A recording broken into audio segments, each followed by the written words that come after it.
केवल सत्संग है। पुण्यात्माएं परमात्मा की खोज में युगों से लगी हैं और जैसा भी उनको किसी संत ऋषि या ग्रंथ ने मार्गदर्शन किया उसके अनुसार वे अपनी समर्पित भावना से उसमें लग जाते हैं। और जो भी साधक साधना कर रहा है उस अपनी साधना को वो उत्तम मानकर ही करता है और उसके परिणाम स्वरूप फिर हम देखते हैं जैसे हमारा जन्म पवित्र हिंदू धर्म के अंदर हुआ, जैसा भी हमारे धर्मगुरुओं ने ज्ञान दिया था हमारे पूर्वज उसी अनुसार साधना किया करते थे।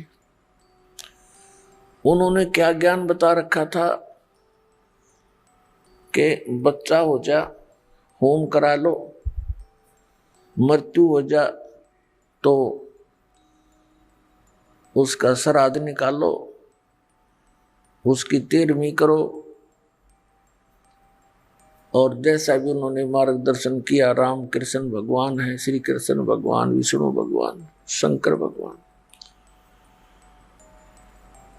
तो ये सभी साधना किया करते थे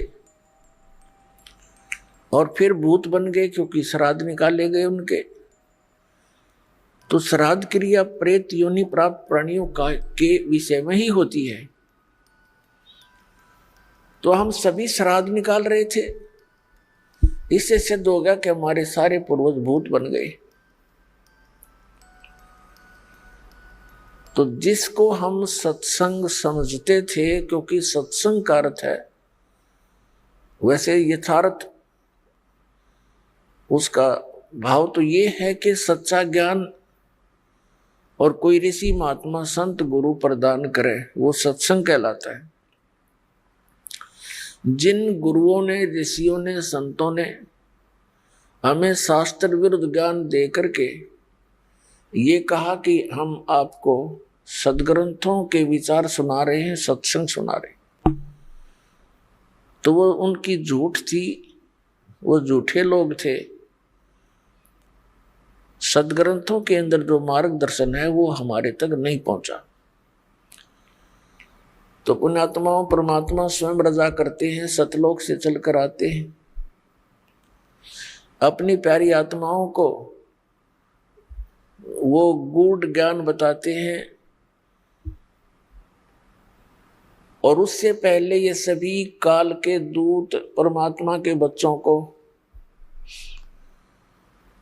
भ्रमित कर देते हैं, शास्त्र के विपरीत ज्ञान सुना के उनको परिपूर्ण कर देते हैं और कहते यही रहते हैं कि हम इन्हीं सदग्रंथों से सब ज्ञान बता रहे हैं। जैसे पवित्र हिंदू धर्म के अंदर पवित्र 4 वेद, पवित्र श्रीमद् भगवद गीता, पवित्र 18 पुराण,